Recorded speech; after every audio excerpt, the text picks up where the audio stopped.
Welcome to The Explainer. Think of us today as your personal intelligence briefing because we're looking at a world that feels like it's right on the edge. All right, no easing into this one. We're dropping you straight into the hot zone. The date is Monday, March 16th, 2026, and you need to know one thing. We are in the middle of a massive global energy and security crisis, and as you can imagine, markets are on red alert. So, where do we even start? Our focus has to be the Middle East. There's been a flashpoint in the Strait of Hormuz, and it's not just a small incident. It has absolutely spiraled into a multi-front crisis.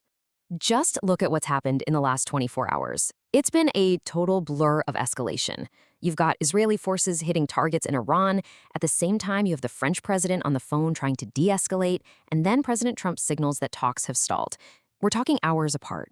This is not a slow burn crisis, folks. This is a wildfire. And it's already threatening critical infrastructure. Dubai's airport had to shut down because of a drone. And President Trump's comment right here, it's a crystal clear signal. Don't hold your breath for a quick resolution. It seems the White House is playing hardball. They seem willing to let this 17-day conflict just simmer, probably because they think they can force a better deal. And for the rest of us, well, that just means a whole lot more uncertainty. So what's the response? While the international community is scrambling to protect one of the most vital arteries for global commerce, a new U.S.-led Novel Coalition is coming together. They're calling it Operation Prosperity, and its mission is pretty straightforward: provide armed escorts for commercial ships and secure those absolutely critical shipping lanes. Okay, so you have all this geopolitical chaos. What does that mean for your wallet? It's sending massive shockwaves through the global economy. Let's turn now and look at just how immediate and severe the impact on the markets really is. To stop this from turning into a full-blown energy catastrophe, the International Energy Agency is basically hitting the big red emergency button. They've committed to releasing a staggering 412 million barrels from strategic reserves. And let's be clear, this isn't just some small band-aid. This is a massive, massive effort to calm down a market that is on the absolute verge of panic. And hey, look at this. You can see the impact almost immediately. Brent crude oil, it was creeping up towards a really painful $120 a barrel. But after the IEA's announcement, it's dipped back to about $104. But don't get too comfortable. Make no mistake, this is probably just a temporary sigh of relief in what is still an incredibly volatile market. Meanwhile, what are the central banks doing? They're basically walking on eggshells. The US Fed, for instance, is widely expected to just hold interest rates steady. And why is that?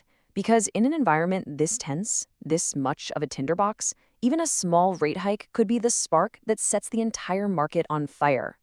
So if you're an investor, the message from the analyst is loud and clear. It's time to run for cover. The smart money is all about risk reduction right now. What does that mean?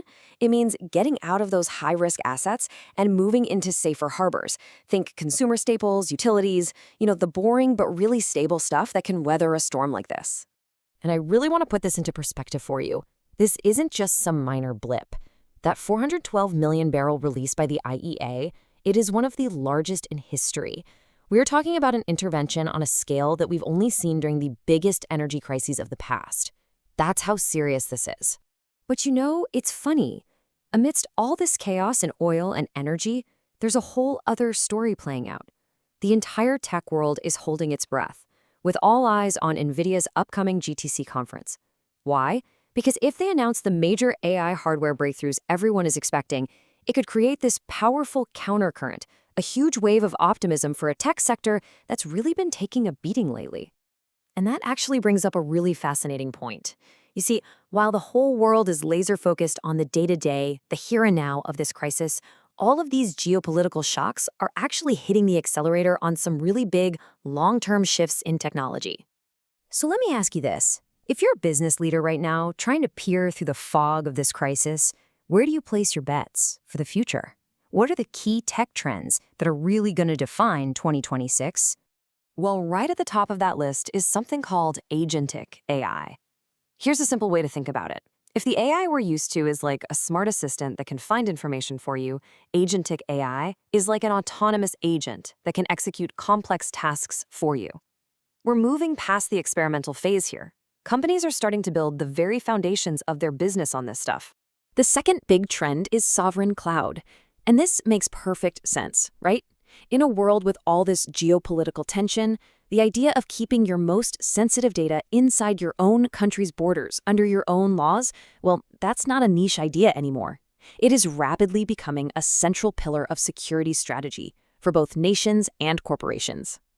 And then there's this really interesting paradox. All this high-tech disruption, the fragility of our global energy grids, it's actually driving a record-breaking return to something much more basic: off-grid power. People are installing solar and battery systems like never before. It's a search for resilience, for a little bit of self-sufficiency in a chaotic world. So it's easy to talk about these huge global forces, but what does it actually feel like on the ground? To understand that, let's zoom in on a major economy that's right in the thick of it all: India. Right now, India is dealing with this crazy paradox. On the one hand, they score a big diplomatic win.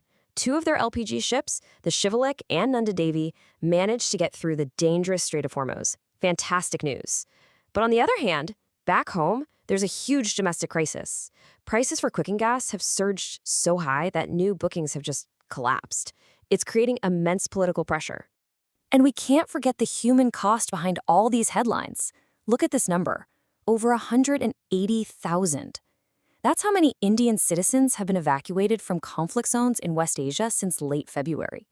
That represents a monumental effort, a logistical and humanitarian challenge on an almost unimaginable scale. And as if that wasn't enough, at the exact same time, the government is juggling major challenges at home. There are major protests scheduled today in Ladakh, with local groups demanding statehood. It's a stark reminder that even when the world is on fire, domestic politics don't just press pause. Okay, so what does this all add up to?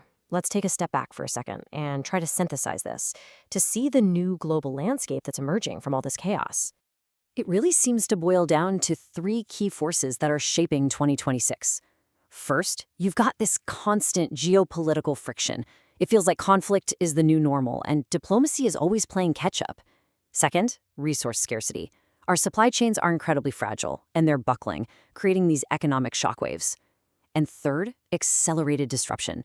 Those big tech shifts we talked about, AI, sovereign cloud, they're not just happening in the background anymore. They're being accelerated by this crisis. And all of this really leads us to one final crucial question. In a world where you have autonomous AI on one hand and incredibly fragile supply chains on the other, is constant, relentless volatility the only certainty we have left?